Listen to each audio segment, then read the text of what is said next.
One of my favorite things in the world to do is watch Friends. I know it's been off for years and years. It's not even around, but I still find myself binge watching old episodes. And I was thinking about this today and thinking, it's the predictability of the friends in the circle, right? You have Chandler with his quirkiness, Monica with her type A of just everything has to be so neat and tidy and organized. It's Phoebe's ability to make you laugh at her silly songs. Ross always comes in with those smart comments, and Joey and him and his food, like it is just so hilarious. And of course, Rachel, she just brings everybody together, and it's just such this beautiful, cohesive team of people.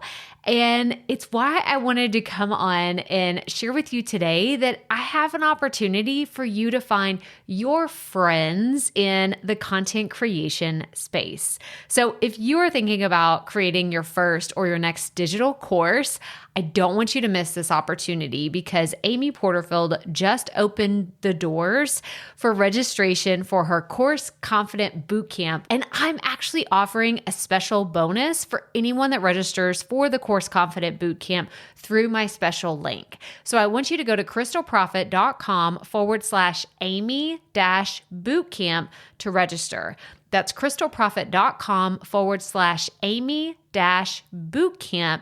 And what you're going to find when you get there is I have this special bonus private podcast series. It's called Money Mindset for Creators. So I want you to go register for Amy's bootcamp, download the podcast, and immediately start listening to it, because what this training is set up to do is to help you get your mind right about monetizing your content, making money so that you can fuel your content creation dreams. So go to crystalprofit.com/Amy-bootcamp to register for Course Confident. And I cannot wait for you to find your friends and find the people that will be there for you. Do you see what I did there? Yeah, nice little friends segue connection.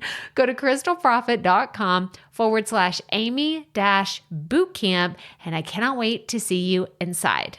Okay, let's get into today's episode. Okay, we are back to record part 2 of Podcast Movement Evolutions. And oh my gosh, okay, like I said, I'm so sorry. Like I wanted to finish everything and put it all into one episode. And then we were at like 35 minutes and I was like, oh, okay, wait, this is not going to work because all this information is just going to be jumbled in your head. And I should have known right from the get-go. And this is my bad. This is like a real-time version of, I don't know everything that I'm doing all the time, but sometimes you got to improvise and pivot. But here we go. I got 2 episodes out of this instead of just 1. So we're looking at the bright side of this. But we are going to continue to talk about all the big takeaways that I had from Podcast Movement Evolutions in Las Vegas. So let's get right to it. Welcome to the Profit Podcast, where we teach you how to start, launch, and market your content with confidence. I'm your host, Crystal Profit, and I'm so excited that you're here. Thanks for hanging out with me today, because if you've been trying to figure out the world of content creation, this is the show that will help be your time-saving shortcut. So let's get right to it, shall we? Okay, after I polled the Instagram audience and our Facebook group, you told me you want to know more about securing brand deals, even with a small audience. And there were 2 talks in particular that really stood out to me. And the first one was how to stand out to potential sponsors and secure more lucrative brand deals. It was so good. It was so good. So I'm going to read you the description. It says, while podcast advertising is a multi-billion-dollar industry, indie creators barely see a chunk of this pie. In this session, discover 7 actionable ways to make lasting impressions, boost your professionalism, and command larger sponsorship dollars for your show. And this was a talk that I knew most of these things. Right? They weren't like, oh my gosh, that just blew my mind. But it was like, yeah, why are you not doing that, Crystal? Like I felt very called out in a good way. of I know these things and I haven't prioritized these things. And so I'm sharing it here with you today because I think that this is something that we should all be doing. And I feel like it's been like a disservice that I've known these things and I haven't shared them, on the podcast, on YouTube, in my email list, in my content. And, but at the end of the day, nobody's perfect and we are constantly learning, but I just wanted to share with you, I'm excited to bring this information to you today because it was a great reminder of how to get brand deals and how to look attractive to potential sponsors, even if you have a small show. So one of the things is having a pitch deck. If you don't know what a pitch deck is, this could be just called so many different things. It could be a one sheet, right? If you've ever heard of a one sheet, it's literally like a PDF of all of your accomplishments, all the things that your brand stands for, maybe your podcast downloads or highlights about your audience. So that's one way to look at a pitch deck. And then the other one is having a full-blown presentation, like a PowerPoint presentation that has that same information, but in more detail. And I think that it's good to have two versions of this because some people may request, just give me the short, quick, dirty version of what you're about, and then we can get to the pitch deck later. So I think that you should have both of these. And what I thought was really interesting is having these in Canva, because I use Canva literally every day, and I'm sure you probably do too. You probably use it at least once a week at the bare minimum, because you're creating promotional materials for your podcast, you're creating stuff for your business. Like there's so many different things you could be doing in Canva, but the idea of just having this created in Canva and then you update it on a monthly basis, genius, right? So time saving. Create it once, update it once a month or once a quarter at least. Like I started tracking a lot more metrics in Profit Media, like just across the board. And I thought, yeah, I can just add this to my, monthly, quarterly checklist of, okay, I have to update all the materials in my pitch deck, all the materials in my media kit, and it's not that big of a deal. So that was a big takeaway. So create a media kit, create a pitch deck that highlights all the things about your show because you're going to continue to grow, right? Your podcast is going to grow. Maybe your email list is going to grow, your website stats, like all of these can be bundled together. And we'll talk about that in a second, but you definitely want to have that. Who have you worked with in the past?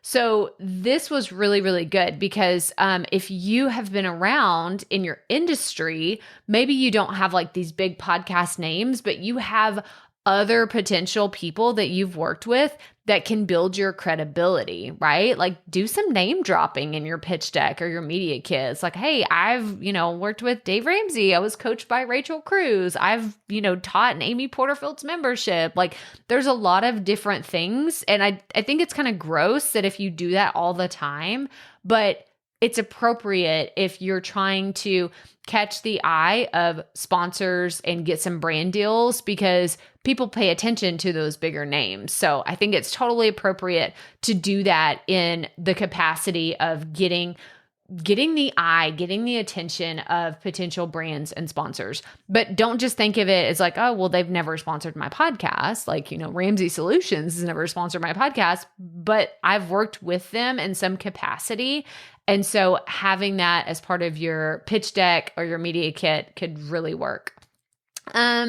Media kit that's thoughtful. So this is where we talked about it's a living document to work with brands and you keep it up to date with your stats and your figures. And the big takeaway was people were wondering about your average downloads per episode. So this isn't your all encompassing all of your downloads because if you put that on there, like, yeah, that's great. But at the end of the day, like, what does that even mean, right? If you've been podcasting for 5 years and you have 200,000 downloads, like, what does that really mean? Or you've been podcasting for a year and you have 1 million downloads. Okay, but what does that mean? Like, how many are you getting on a monthly basis? Was that just like 1 month out of the year where you had this huge spike and it never happened again? Or is that something that is consistently being listened to by hundreds or thousands of people every single month? Like these are more of the things that you can focus on. But at the end of the day, one of the things that she talked about was it's not a CPM. So that's cost per mille or cost per 1,000, downloads. It's a flat fee podcast. And I thought this was so good. And we haven't really talked about this before. So what she means by that is you're not going after sponsors that are only interested in getting like the cost per 1,000 downloads. Like you're saying, hey, this is what I have to offer. Here are my terms and let's make a deal.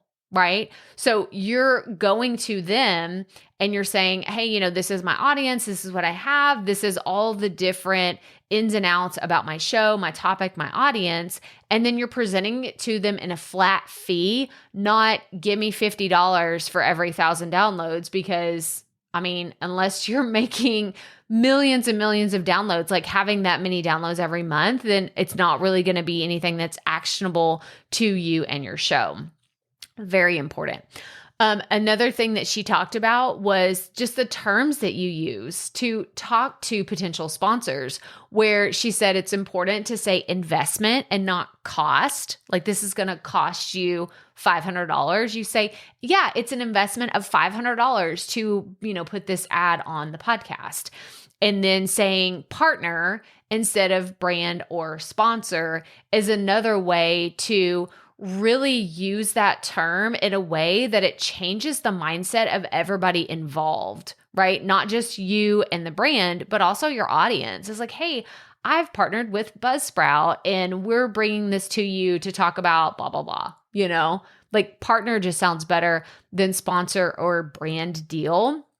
And then she said another important thing is to do a partner debrief after a campaign is over. And I love a good debrief. Like I talked in the last episode about having templates and outlines and all that stuff. A debrief is so helpful. And I think that it's something I wish I would have done from the very beginning of my business, because when a campaign is over, you can learn so much. It's like I did a debrief after Podcast Movement was over because I wanted to make sure I didn't forget the things that I learned. Like I didn't want to just go there, take in all this information and then never do anything with it. Like me doing these episodes are me debriefing what I learned and really helping it sink into my bones and my content. And I think that a partner debrief after you have a deal is very, very cool. So those are my big takeaways from, having more lucrative deals. Have a media kit, have a pitch deck that you update on a regular basis. And then when you're going after them, don't just say, oh, I wish I had more downloads, but I don't. Like present it in a way where you can say, hey, this is what I can offer you. And we're going to talk more about that when we talk about the next brand deals talk, because it was so good. These went together like peanut butter and jelly. All right. The next talk was real talk, growing your podcast audience, what actually works and what doesn't. This was one of those that I was so excited to hear this talk. So excited. And it wasn't necessarily about growing your audience that I was excited about. I have been wanting to know and understand the HubSpot Podcast Network for a long time. So if you're unfamiliar, the HubSpot, I can't even say it now, HubSpot Podcast Network is where Amy Porterfield took her show, Jenna Kutcher took her show, John Lee Dumas. I actually met him at Podcast Movement in 2021, and he was talking about, I'm trying to get Amy to move her show over to the HubSpot Network. And I just kept thinking what is he even talking about? Why, what's the significance about this network? And so if you're not familiar, HubSpot is a CRM platform, and basically what they're doing is they are branching out and building a digital media real estate scape, if you want to call it that, with podcasting. So within this podcast network, they have them, the podcasters, the podcast host, promote other shows. So it is a built-in marketing machine for them to advertise about their products, right? Their CRM products, but also to build up each other's podcasts. Cause I know Amy, her show, she shared about, she went from getting however many downloads a month to she hit her first 1 million downloads in 1 month. I guess it was last year. And that's incredible, right? Like after she joined this network. And so they have creator networks now, or sorry, it's still part of the same network, but it's like a creator path. And it's an accelerator program. And I think that they choose between 8 to 10 podcasters a year that have a very small audience. They give them money, like a stipend, to grow their show, whether that's for marketing or producing, editing, if they need equipment, whatever they need. And then it helps them grow their podcast, and then they pay their podcasters. I don't know the ins and outs. I'm sure there's contracts, and it depends on your audience, your size, your top. Like, I don't even know like the back end of what all that includes, but it was very interesting. And we'll talk more about the specifics on that in a second, because there was another talk. There were 2 talks that I went to with HubSpot, but I had been wanting to know about this for a really, really long time. But they also, in this talk, they had SiriusXM and Condé Nast. And one of the things that they talked about was HubSpot and some of these other, if you go to these other different players like networks, they don't own your IP. Now, I can only speak to HubSpot specifically because I went up and asked this question to the person, like their representative. I was like, who owns the IP? Like if someone takes their, podcast over to HubSpot, who owns that? Like, what if you decide to go somewhere else? And she said, oh no, we don't own your IP. Like we have, maybe the selection of their shows is very intentional on what they bring on, to where they know they're not going to have somebody that's like says really inappropriate things or says political things that, just raise red flags. And, like I could call out some podcasters, like, who I'm talking about, the people that are just off the rails, like saying things like out of left field. And they don't own your IP. They just have a partnership with their creators where it's all business podcast anyway. So it's entrepreneurship, it's marketing, it's building businesses. And Donald Miller is another one. If you're familiar with building a story brand, I think he has 2 podcasts on the HubSpot network. So all this was really interesting.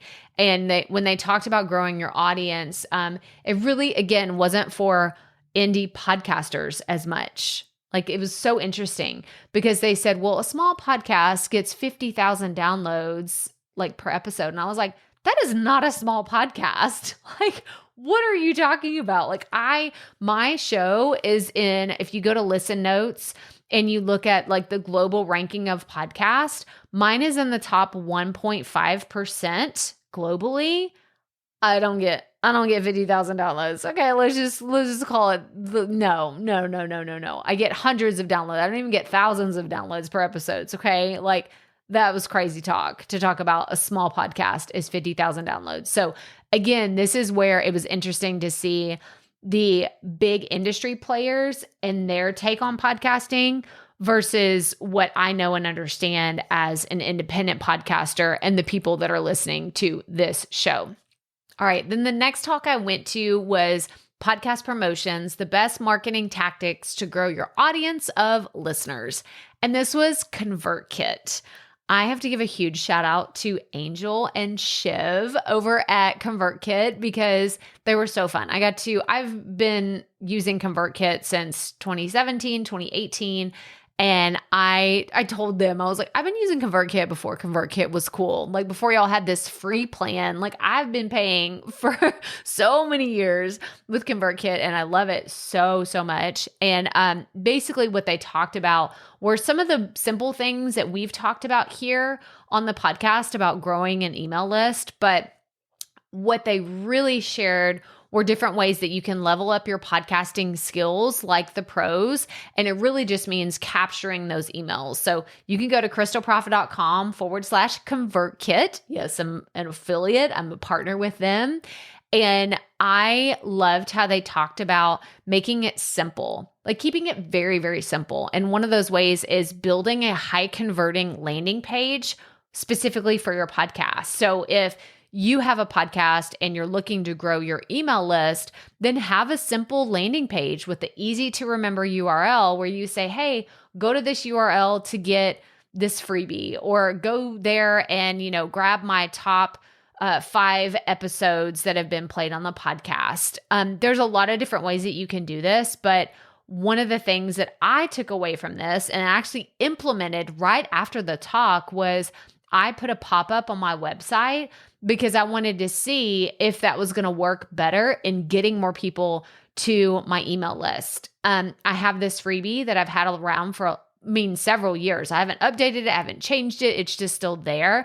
And it's 500 podcast ideas for any industry.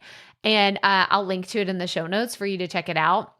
But I was like, yeah, why am I not doing that anymore on specific pages? I don't have to do it on every single page of my website, but I did go back, and after this talk, I added it to the top 10 pages on my website because that's where the traffic is coming to. So why don't I optimize it and get some more of those podcast listeners converted over to my email list? So I'll give you a debrief on that whenever I'm calling this my A/B test for that, and I'll let you know how that goes. But very, very interesting. Okay, bringing your brand to life, making a brand impact with podcast. Now, this was a super interesting talk. I'm going to read the description. It says, when marketing teams create content, success comes down to impact. But with the podcast industry, brand impact can be ambiguous. In this panel, brought to you by the team at Quill and co-host, brand and podcast agency leaders will dive into the different strategies they use to create brand impact throughout podcast. Does a brand have to own a podcast? How should a brand align themselves with their show? How does a brand measure impact? These are just a few of the questions we're going to be covering about in the on-demand audio world. This was a really good talk. Like, I know I say that about every single one, so maybe that's not fair. This was a really good talk though, because they talked about branded podcast and what that looks like. And this could mean if you're listening to this, you're watching this, and you have a business, then your business brand could be on a podcast.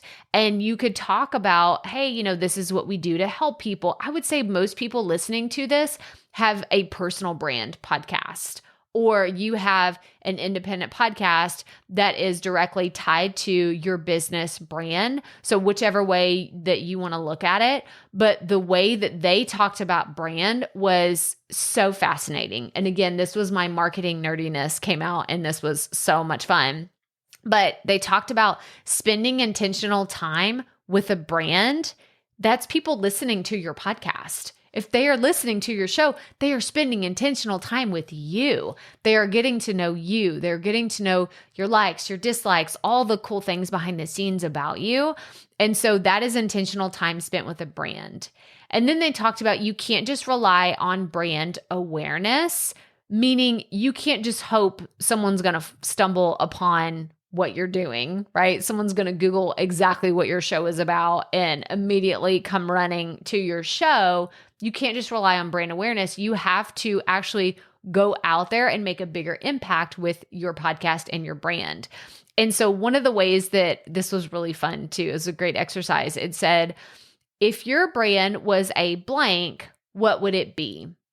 And so an example is, if your podcast or your brand was a car, what kind of car would it be? And I started thinking, and you're totally going to make fun of me, but it's true. I am the Honda Odyssey of podcast.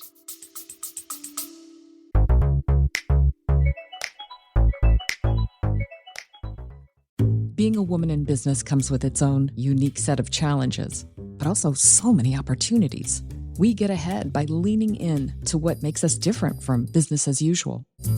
I'm Samantha Hartley, host of Profitable Joyful Consulting, inviting you to a special 6-episode series exploring the experience of being a woman in business. You want to hear from women consultants who've hit $1 million, who sell 6-figure engagements, or who've broken their own revenue ceilings? Yeah, those are my clients, and they'll be sharing too. Join me for 6 must-listen episodes that tackle key challenges for women consultants. Follow Profitable Joyful Consulting on your favorite podcast app. No, don't come at me and say, Crystal, really? A minivan? Really? Yeah. Okay, a minivan. I drive a minivan. Okay. And the reason why I say this is because my brand is the minivan of podcasts, because I like to think of my brand as reliable, trustworthy, convenient. It can carry a big load of people, and there's room for everybody. That's really how I do think of my brand. So mine's not like a sexy Ferrari or something that is I don't even know any other sports cars, like a Porsche Cayenne. I would love to have one of those one day. But that's not how I think of my brand, or if you were applied to food, if your brand was a food, what kind of food would it be? I'm it's a down home Southern meal. That is what my brand is. It's not a fancy creme brulee restaurant, quality of Michelin star restaurant quality creme brulee. That's not my brand. My brand is that down home cooked meal that we can sit around the table and eat together as a community and really dig into good conversations and have this fullness that only comes from being surrounded by loved ones and people that you really enjoy being around. And I know that sounds really weird to talk about your brand that way, but it's helpful. So I encourage you, if your brand was a blank, what would it be? If it was a car, if it was a food, if it was anything else. So a very fun way to look at branding your podcast. And then another thing is they talked about, well, if blank meets blank with this. And I was like, what are they even talking about? And so one of the examples, they said, well, our show it's Monty Python meets Office Space and Star Trek. And I thought, oh my gosh, okay, I can picture exactly what that is, right? If you're of a certain generation and you know what all those movies are, then in TV shows, then you know exactly what that means. It's weird and obscure, but you know what that means. And so think about your brand. How do you describe it? How do you talk about it? Because it just helps you solidify what your brand is about, and it helps other people understand what your brand is about. Both are super important. And then they said, people make stuff they want to hear, not what listeners want to hear. And that was a great takeaway, because we do get wrapped up in this, where we start talking about things that we want to share or we want to hear, but not what people want to listen to. So think about that. Are you getting audience feedback? Are you having people say, Crystal, this is exactly what I want to hear? Or can you talk about this? Don't just talk about what you want to talk about, because your podcast won't go anywhere. I know that's the sad, stark truth. I did that for a long time. I talked about what I wanted to hear. And while it was great practice, it didn't help me grow. I didn't start growing until I started talking about podcasting and content, because that's what people wanted to hear from me. So just throwing that out there, make what listeners want to hear, not what you want to talk about. And then another thing that they shared is marketing is half of the scope of growing a podcast. So they talked more about investing in marketing, which is something I'm going to be doing this year too. I'm getting out of my comfort zone. I am going to be investing in paid advertising. I'm going to be doing some other promotional things behind the scenes that I haven't done before, because I want to grow and scale my business, my podcast, my audience. And I'm getting out of my comfort zone and doing that in ways that I haven't done before or I haven't touched in a long time. And this was a great reminder that I needed to do that. I do need to do that. I need to put more emphasis, more investment, more marketing dollars into marketing my content. And then another thing that they talked about that was so interesting is you need other people talking about how much they love your brand, not just you talking about how amazing you are. And we've talked about social proof on here before, and reviews and testimonials, but it's a good reminder to have that scattered throughout your brand. Put it on your social media, put it on your website, putting on your sales pages or your landing pages that people love your content, because it helps. It helps so much when other people can see oh, this is a trusted brand by, Buzzsprout. This is someone that StreamYard trusts. This is someone that, just all these different examples of previous student success or people that love your podcast. All of these are social proof, and it makes other people feel comfortable, because then they're not oh, they're just bragging about themselves. It's let other people brag on you. This is tough love, okay? Let other people do the bragging for you because it's so powerful. Social proof is so, so powerful. Again, another thing I'm going to be doing more because I have a lot of social proof on the back end that I have not been using. I know, shame on me. I'm going to be using it more. Okay, this one's going to hit. It's going to hurt, okay? Because it hurt when I heard it. The enemy of a good show isn't a bad show. It's mediocrity. Oh, let me say it again. I know. The enemy of a good show isn't a bad show. It's mediocrity.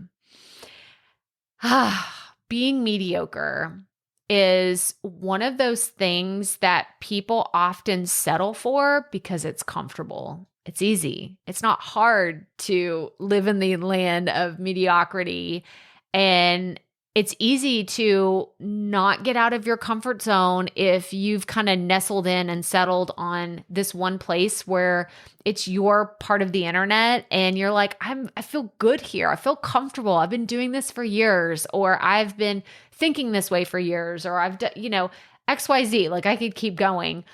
But this really hit home because I think for a long time I was very mediocre in how I've created my content, and I don't want that anymore. I don't want that. I want to stand out. I want people to say she's the go-to person in podcasting. She's the go-to person that I look at to help me get more strategic with my content, help me create with confidence, like all of these things. So we're just throwing that out there. This is a good one. This is a good, we need to, tattoo that one, not on our forehead, on a Post-it. We'll say we're going to tattoo that on a Post-it that we're going to put in our view whenever we're recording. All right, last few points. This is a big one, right? I had a lot of takeaways from this one, but it was so, so good. But they talked about checking out your podcast stats, like in Apple Podcast, for listener attention so that you can resist the pull of mediocrity because it's coming for you. So what they meant by that is like go into your podcast stats and look at how much are people actually listening? Now, this is different than just looking at Buzzsprout. Like going into Spotify and Apple, you can actually see the duration of how long someone listens to your episodes. And I think that this is really important because then you can see like, oh, my stats on my host say one thing, but when I go into Apple and Spotify, they say something different. Like look at what the numbers are telling you and see how you can like get away from mediocrity and how you can really stand out in what you are talking about in your content and make it more engaging for your listeners. Okay. Oh my gosh. This last point, like I keep saying, I'm going to have the last point. There's still more to cover, and we're going to do this all in this episode. Last point. Who shouldn't make a branded podcast? An impatient brand. Oh my gosh, so good. So good. Who shouldn't make a branded podcast? An impatient brand. And what is meant by this is if you are in this to get rich quick, if you are in this to be an overnight success tomorrow, you are going to be sorely disappointed every single time. Podcasting isn't the medium for you.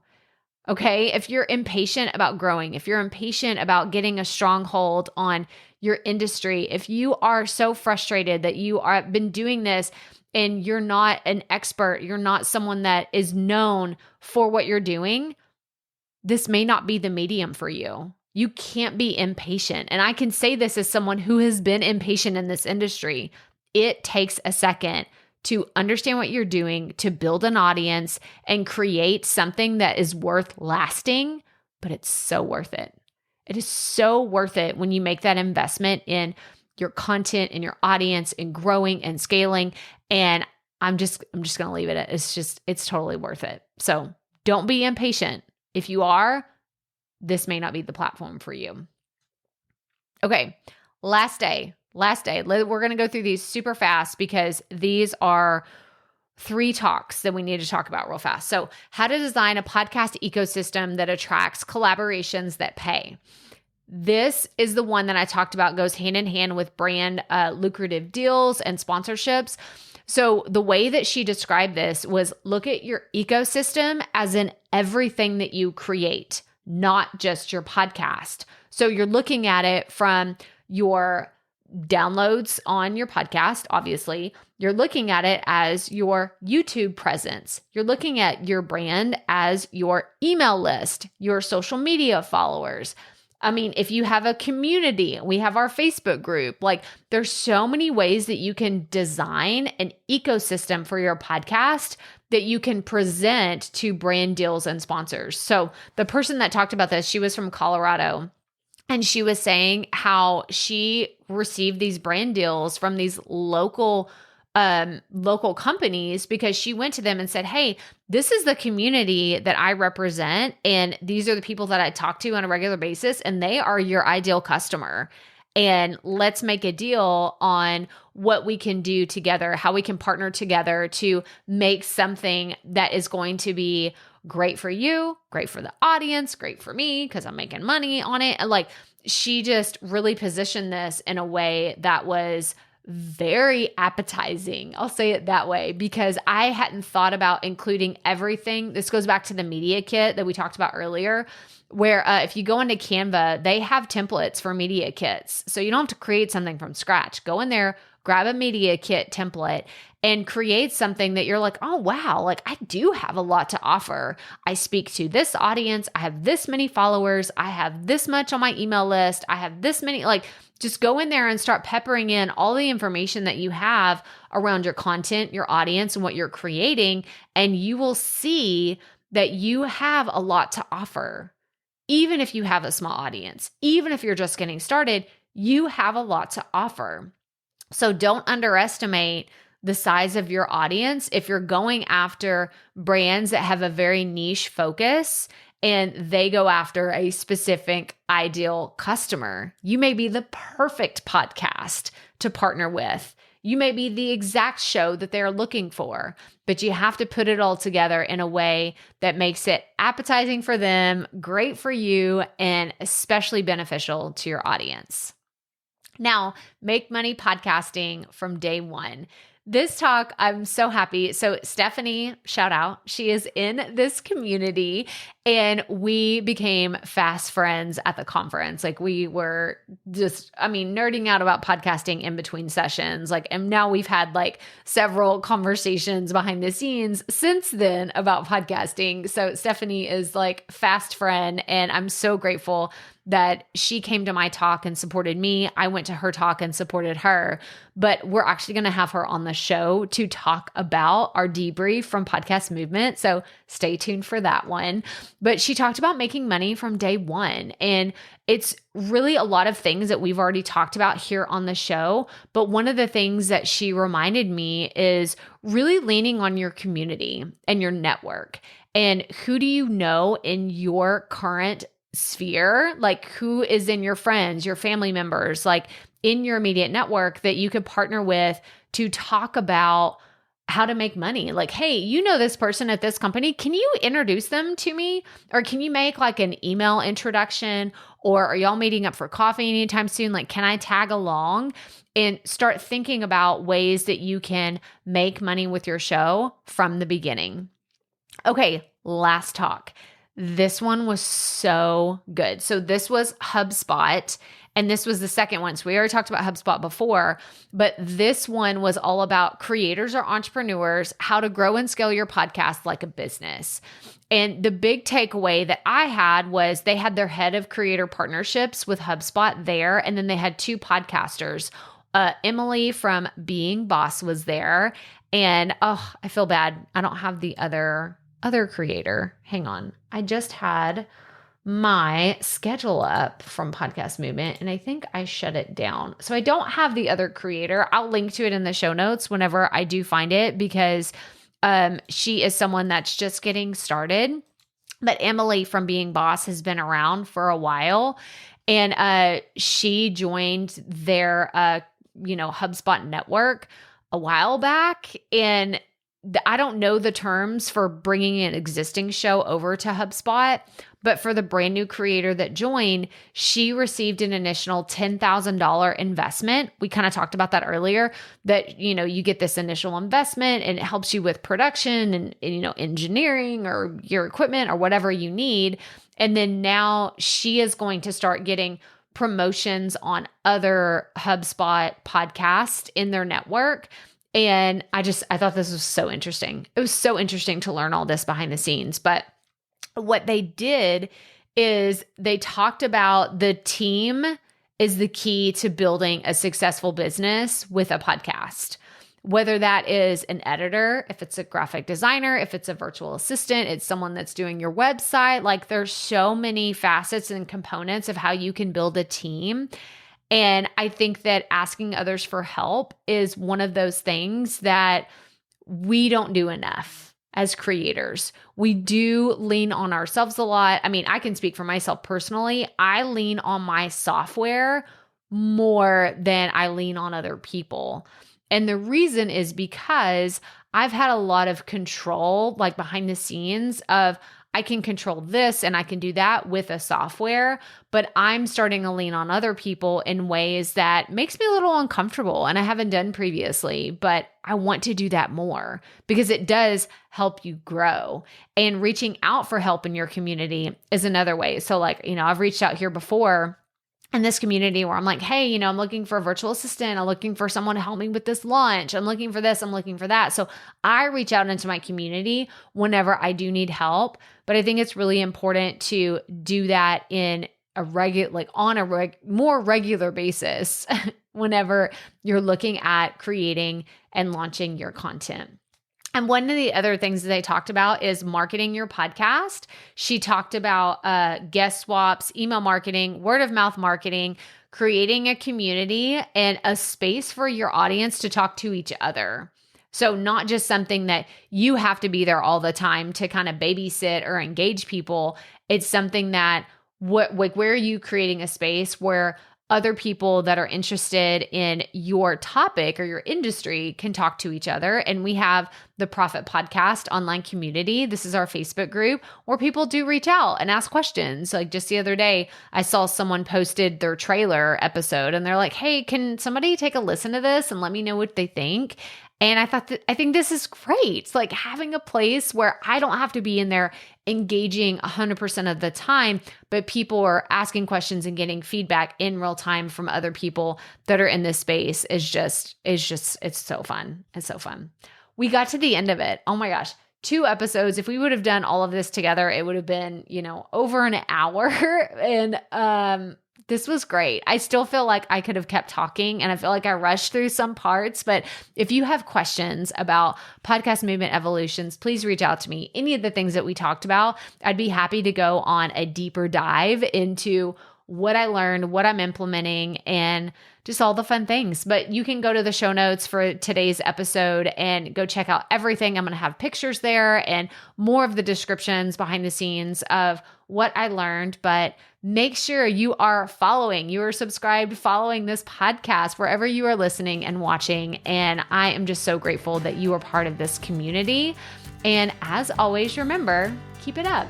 We all have to start somewhere.